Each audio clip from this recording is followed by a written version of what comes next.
The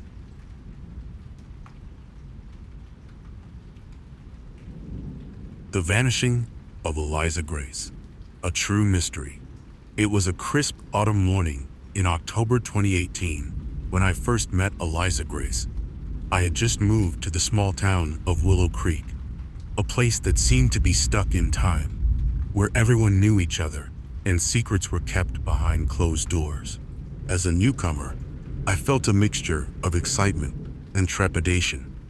This quaint town, with its charming streets and friendly smiles, was about to unravel a mystery that would haunt me for years. Eliza was a striking woman in her late 20s, with long, flowing hair that seemed to catch the sunlight in an ethereal glow.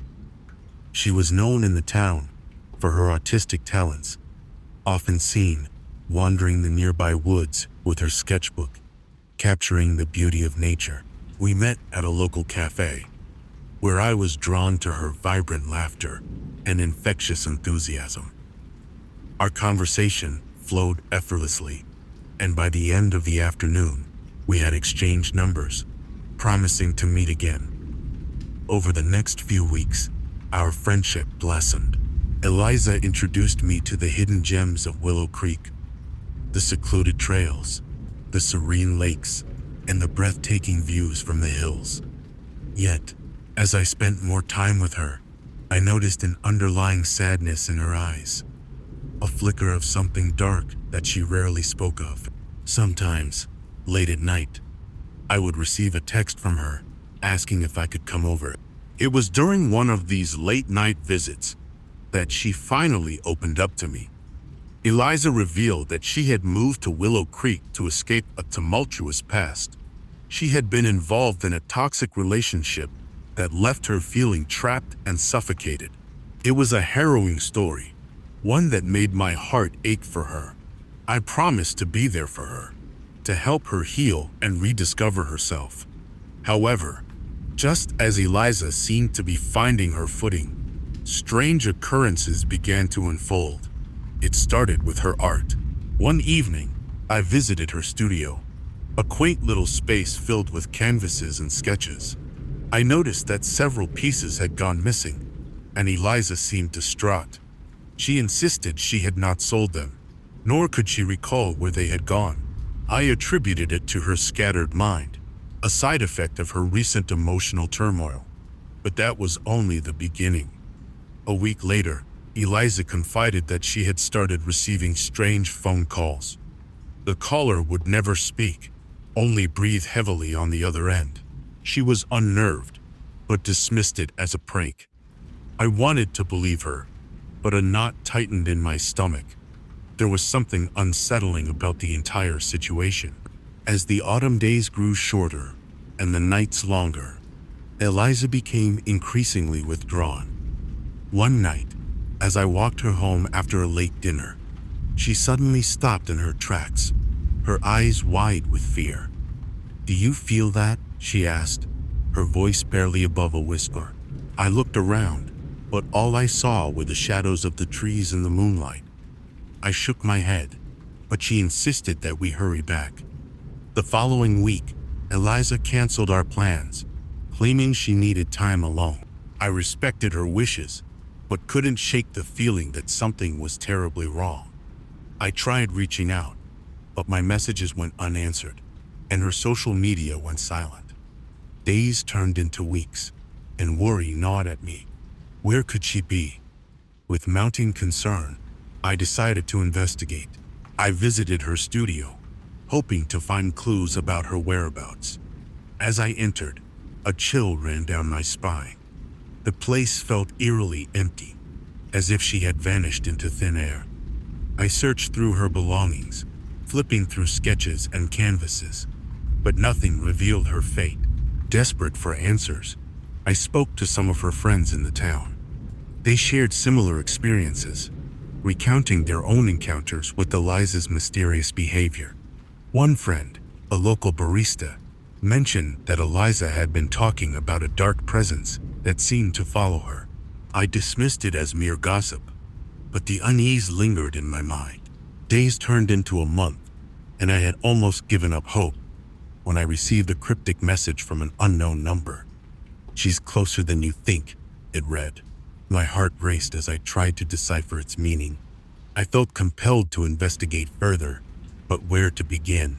I decided to return to the woods, the place where Eliza often found solace. As I walked along the familiar trails, I felt a mix of nostalgia and dread. The trees loomed overhead, their branches like skeletal fingers reaching for the sky. I wandered deeper into the forest, retracing our steps, hoping to find something, anything, that might lead me to her. After hours of searching, I stumbled upon a clearing I didn't recognize. In the center stood an old, weathered cabin, its windows dark and foreboding. A sense of dread washed over me, but I felt compelled to investigate. As I approached, I noticed artwork scattered around the property, sketches of the forest and portraits of a woman, Eliza. My heart raced. This had to be her work. I knocked on the door, but there was no answer. Mustering my courage, I pushed it open, revealing a dimly lit interior filled with more of her art. However, the atmosphere felt heavy, as if the walls themselves were holding secrets. As I stepped inside, a chill ran down my spine, and I sensed I was not alone. Suddenly, the door slammed shut behind me, and I whipped around, panic rising within me. I felt a presence, something tangible yet elusive, watching me from the shadows. I called out for Eliza, but only silence answered. My heart raced, and I felt the walls close in around me. I had to escape. Just as I reached for the door, I heard a whisper, a familiar voice. "Help me." It was Eliza. I froze, my mind racing. Was it a figment of my imagination, or was she truly there? I turned, scanning the room, but there was no one else. Driven by a newfound determination, I searched the cabin for clues. Among the scattered papers, I found a journal, Eliza's journal. The pages were filled with her thoughts, her fears, and sketches that depicted dark figures lurking in the shadows. The last entry sent chills down my spine. I fear I am being watched, that I am disappearing. With the journal clutched tightly in my hands, I hurried back to town, desperate to piece together the puzzle. I shared my findings with the police, but they were skeptical. Eliza had been reported missing, but without evidence of foul play, they were limited in their actions. I felt a wave of frustration wash over me. How could I convince them of the urgency of the situation? Days turned into weeks, and as the snow began to fall, I refused to give up.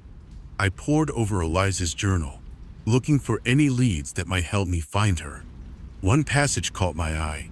"The old cabin in the woods holds the key." I knew I had to return, but this time I would bring help. I enlisted the aid of a couple of friends, and together we ventured back into the woods. The cabin loomed before us, just as I remembered. Armed with flashlights and a sense of purpose, we entered the dark interior. This time, the atmosphere felt different, charged with a sense of urgency.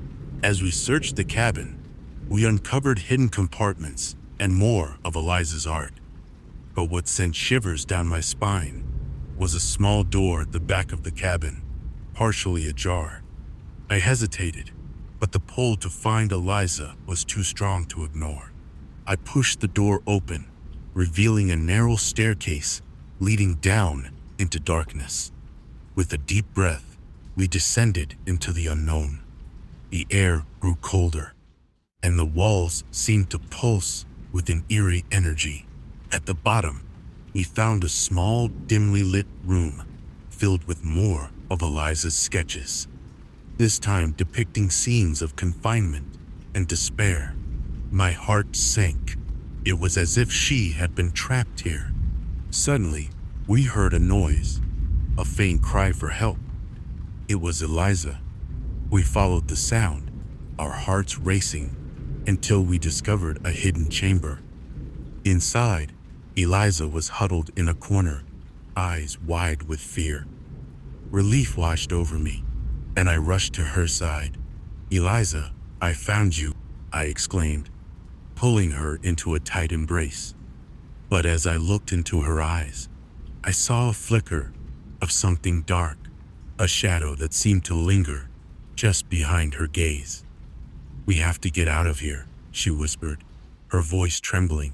I nodded, helping her to her feet. But as we turned to leave, the shadows around us began to thicken. It felt as if the very walls were alive, resisting our escape.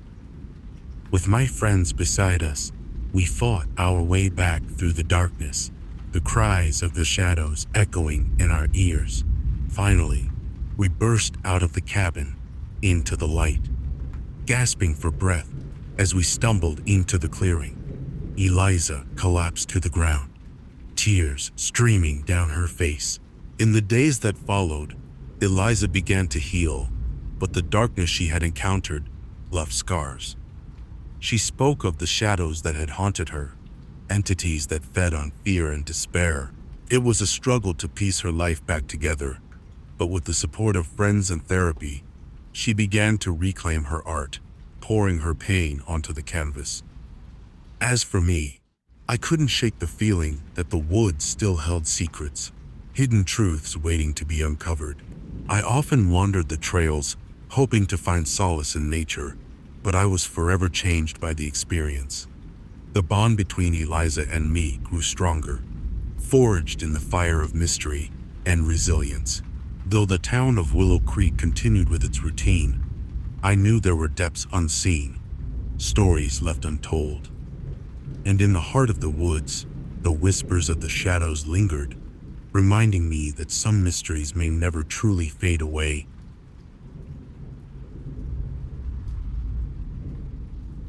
The Whispering Woods. I've always been drawn to the woods. Growing up in the small town of Eldridge, I spent countless hours exploring the dense forest that surrounded my childhood home. The towering trees and winding paths felt like a world of their own, filled with adventure and possibility. But the woods also held secrets, dark, ancient secrets that I would come to uncover one fateful autumn. It all began one chilly evening in late October 2019. I was out for a walk, relishing the crisp air and the vibrant colors of the leaves as they danced to the ground. My usual route took me deep into the heart of the forest, where the sunlight struggled to break through the thick canopy above. That day, however, I felt an unusual pull to a part of the woods I had never explored before. Curiosity piqued. I followed a narrow path that seemed to beckon me forward. As I ventured deeper, the atmosphere changed. The air grew heavy and still, and an unsettling silence enveloped me. My heart raced, but I pressed on, intrigued by the mystery that lay ahead. After what felt like an eternity of walking, I stumbled upon a clearing. In the center stood an old, weathered cabin, its wooden walls worn and gray with age. The door hung slightly ajar, creaking ominously in the wind. A shiver ran down my spine, but I felt compelled to investigate. The cabin seemed to call to me, as if it held stories long forgotten. I approached cautiously, glancing around to ensure I was alone. The surrounding trees loomed like silent sentinels, their shadows stretching across the ground. I pushed the door open and stepped inside.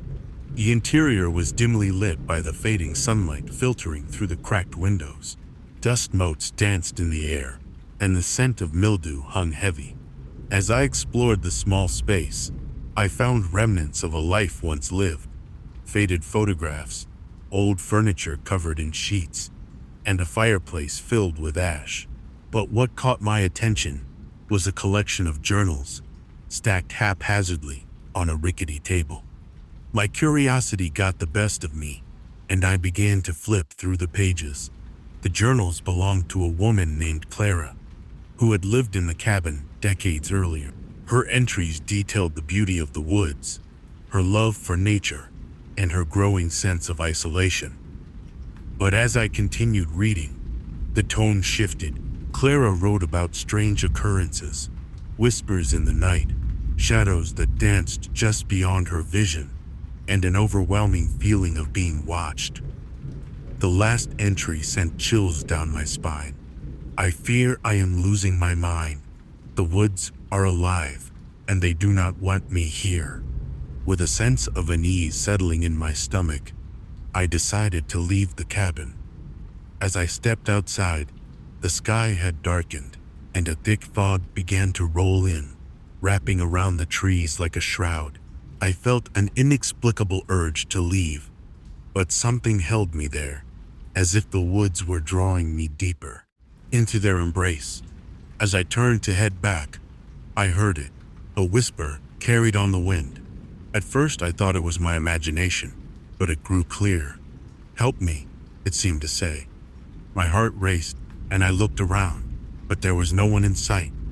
The forest felt alive, pulsing with energy, and I was filled with a mixture of fear and intrigue. Ignoring the voice was impossible. I followed it, my feet moving almost of their own accord. The path twisted and turned, leading me deeper into the woods. Every step felt charged with a strange energy, as if the very earth beneath me was urging me forward. The whispers grew louder, echoing in my mind, guiding me to a destination unknown.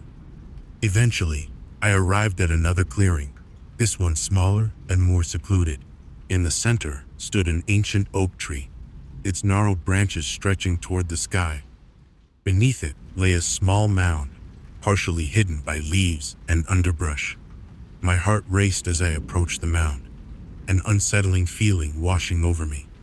I knelt down, brushing aside the leaves, and uncovered a stone, weathered and engraved with intricate symbols. Suddenly, the whispers intensified, swirling around me like a storm. I felt a presence, something watching me from the shadows. Panic surged through me, and I scrambled to my feet, ready to flee. But as I turned, I saw her, a figure standing just beyond the tree line, her face obscured by the fog. I froze, unable to move as she stepped closer. She was dressed in a long flowing gown, her hair cascading around her shoulders like a veil. Her eyes were dark, filled with a sorrow that sent shivers down my spine. "Help me," she repeated, her voice a haunting melody. "You must help me." I opened my mouth to speak, but no words came. I was paralyzed by fear and curiosity, drawn to her like a moth to a flame. "Who are you?" I finally managed to ask, my voice barely above a whisper. "I am Clara," she replied, her gaze piercing through the fog. "I am trapped in this place, bound by the darkness that resides within the woods. You must break the curse." My mind raced as I processed her words. "Clara? The same Clara from the journals? How can I help you?" I asked, desperation creeping into my voice. "The stone beneath the oak holds the key," she said, her expression pleading. "You must perform the ritual before the sun sets. Only then can I be free." I glanced at the stone, the symbols glowing faintly in the dim light. "What do I need to do?" I asked, my heart pounding in my chest. "Chant the words inscribed upon the stone," she instructed. "But beware, the darkness will try to stop you. You must be strong." As she spoke, the wind picked up, howling through the trees with a fury that sent chills down my spine. Shadows danced at the edges of my vision, and I could feel a malevolent presence lurking just beyond the clearing. I nodded, steeling myself for what lay ahead. I knelt before the stone, my heart racing as I traced the symbols with my fingers. The whispers grew louder, a cacophony of voices urging me to flee. But I couldn't abandon Clara. I had to try. Taking a deep breath, I began to chant the words, my voice trembling but determined. As I spoke, the ground trembled beneath me, and the shadows surged forward, swirling around me like a tempest. I could feel their cold fingers brushing against my skin, trying to pull me away. "Stay strong," Clara urged, her voice cutting through the chaos. The energy around me intensified, and I focused on the stone, pouring all my strength into the words. The darkness roared in protest, but I refused to give in. With each syllable, I felt a connection to Clara, a bond forged through our shared struggle. Finally, with one last cry, I uttered the final words of the chant. A blinding light erupted from the stone, illuminating the clearing and pushing back the shadows. I felt a wave of relief wash over me as Clara's form began to shimmer, her sorrowful expression transforming into one of hope. "I am free," she exclaimed, her voice a beautiful melody that echoed through the woods. The darkness dissipated, retreating into the depths of the forest. I watched in awe as Clara's spirit lifted, her figure becoming ethereal, a radiant light against the backdrop of the trees. With a final smile, she vanished into the air, leaving me alone in the clearing.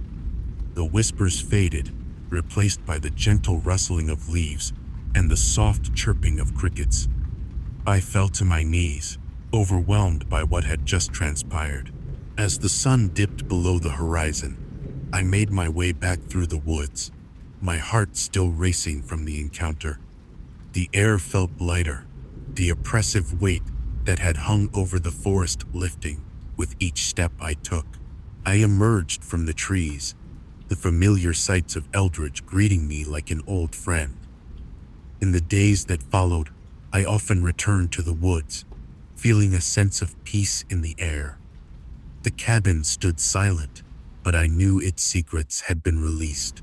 Clara's story would forever be etched in my memory, a reminder that even in darkness, there is a glimmer of hope. Though the woods had once whispered of fear, they now spoke of freedom, and I would carry that knowledge with me, a testament to the power of courage and the bonds that transcend time and space. The Haunting of Maplewood Manor. It was the winter of 2015 when I first arrived in the quaint town of Maplewood, a place that seemed to have been untouched by time.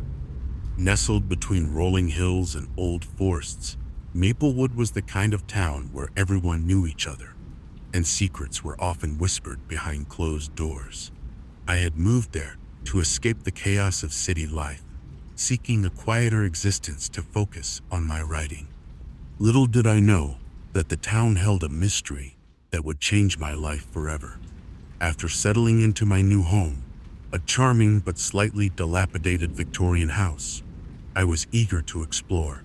The locals welcomed me with warm smiles, but they also seemed to carry an unspoken tension when I mentioned my interest in the old Maplewood Manor, a once grand estate that had long since fallen into disrepair.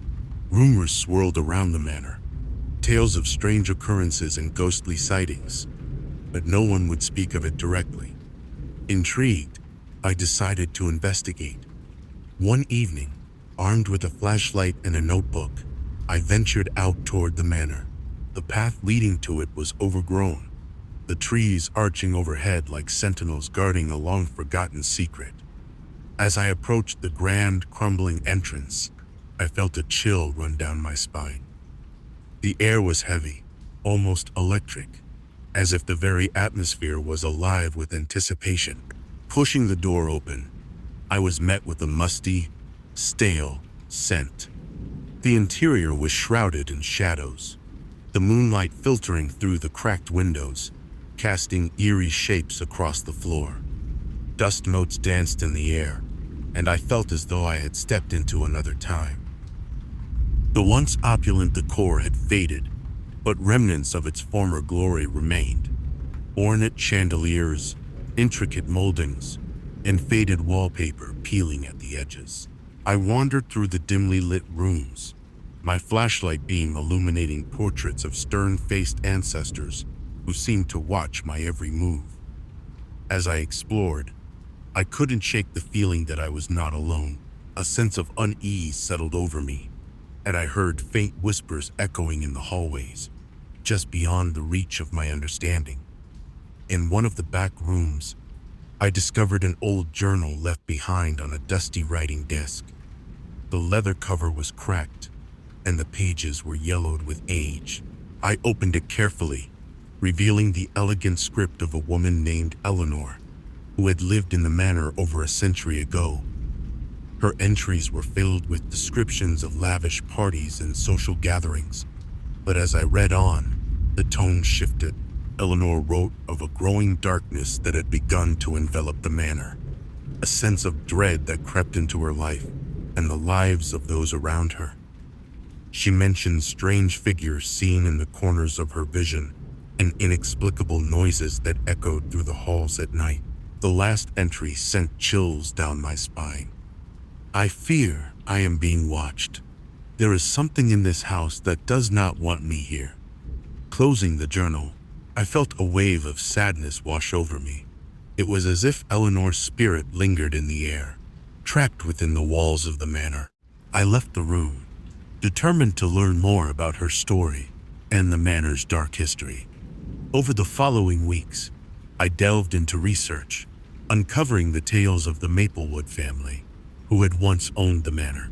They were a prominent family, known for their wealth and influence, but tragedy struck when several members died under mysterious circumstances. The town spoke of curses and hauntings, but no one seemed to have the complete story. One night, as I sat at my desk writing, I heard a soft tapping at the window. Startled, I looked up, but there was nothing there. I brushed it off as my imagination, but the tapping persisted, growing louder and more insistent. I rose to investigate, and as I drew back the curtain, I gasped. A figure stood in the shadows, just beyond the reach of the streetlight. It was a woman, dressed in a flowing white gown, her hair cascading around her shoulders. She seemed to be staring directly at me, her expression one of yearning and sadness. My heart raced, and I stumbled back, unsure of what I had just witnessed. Determined not to let fear consume me, I returned to the manor the next day, hoping to find answers. As I explored once more, I felt a strange connection to the place, as if the walls were calling to me. In the library, I discovered an old photograph of Eleanor, her eyes filled with a haunting beauty. I couldn't shake the feeling that she was trying to communicate with me, urging me to uncover the truth of her fate. That evening, I decided to conduct my own investigation, armed with a voice recorder and a sense of determination. I returned to the manor, the air thick with anticipation.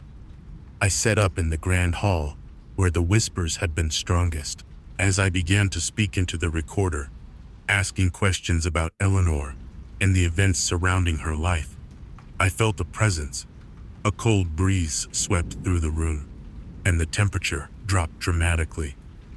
"Eleanor, are you here?" I asked, my voice trembling. There was a pause, and then, faintly, I heard it. A whisper that seemed to echo through the hall, barely audible but unmistakable. "Help me." My heart raced as I replayed the recording. The voice was soft, but undeniably clear. I knew I had to dig deeper.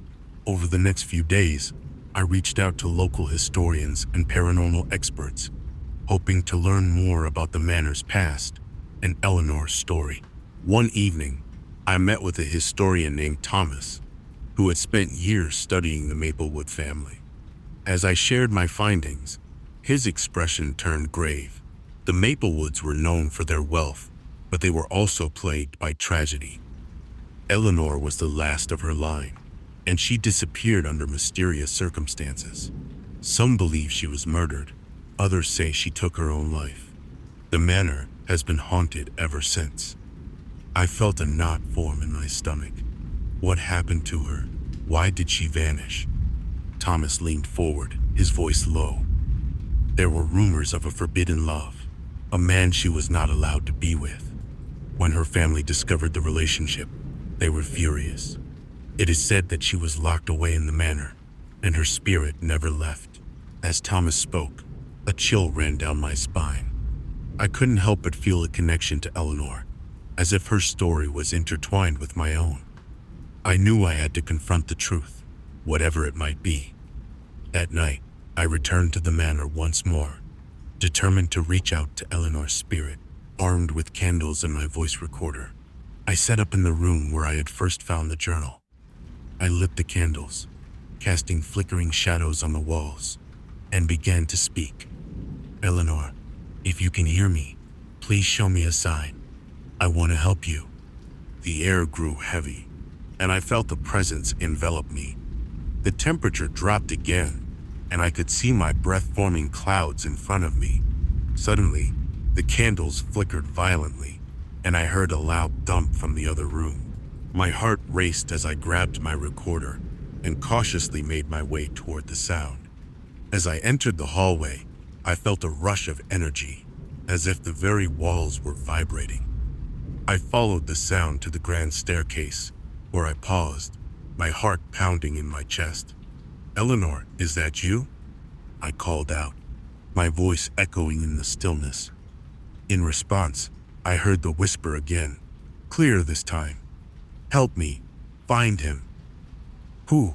I asked, desperation creeping into my voice. Who do you want me to find? The sudden rush of wind swept through the hallway, extinguishing the candles and plunging me into darkness. Panic surged as I fumbled to turn on my flashlight, the beam cutting through the gloom. In that moment, I saw her, the figure of Eleanor standing at the top of the staircase, her expression a mix of longing and sorrow. Please, she implored, her voice barely above a whisper. Help me find him. Before I could respond, she vanished, leaving me breathless and trembling. I knew I had to uncover the truth. The next day, I returned to the town's archives, poring over old newspapers and records. I was determined to find out who Eleanor was searching for. After hours of searching, I stumbled upon a name. The name of a man who had been seen with Eleanor before her disappearance. His name was William, a local artist from a nearby town. The articles hinted at a passionate romance that had been condemned by her family, and whispers of a secret meeting in the woods the night she vanished. With renewed determination, I set out to find William's descendants, hoping they could shed light on what had happened. After several days of searching, I finally located an elderly woman named Margaret, who turned out to be William's granddaughter. As I sat with her in her cozy living room, I shared Eleanor's story, and Margaret's expression changed from curiosity to shock. I've heard about Eleanor, she said, her voice trembling. My grandfather never spoke of it directly, but I know he loved her deeply. He never got over her disappearance. Do you have any idea what happened that night? I asked, my heart racing. Margaret hesitated, her eyes welling with tears. There were rumors that Eleanor's family found out about their relationship and confronted her. My grandfather believed she was taken away from him, but he never knew for sure. He spent his life trying to find her, but it was as if she had vanished without a trace. I felt a weight settle in the pit of my stomach. Eleanor had been searching for William all along. Do you think she could still be haunting the manor? I asked, my voice barely a whisper. Margaret nodded, her gaze distant. It's possible. She may be trapped, unable to find peace without knowing what happened to him. With this new understanding, I returned to the manor one last time, determined to help Eleanor find closure. I sat up in the same room, the air thick with anticipation. Eleanor, I called out, my voice steady. I found William's family. He loved you, and he never forgot you. The temperature dropped sharply, and I felt a presence envelop me. Please, help me, I heard her voice, a desperate plea that echoed in the silence. Eleanor, you can be free, I urged, tears streaming down my cheeks. You need to let go of the past. William loved you, but you deserve peace. As I spoke, the air crackled with energy, and I felt a rush of warmth wash over me. The whispers grew softer, transforming into a gentle breeze that wrapped around me like a comforting embrace. I could sense a shift, as if Eleanor was finally beginning to understand. In that moment, I whispered a final goodbye. You are loved, Eleanor. You are free.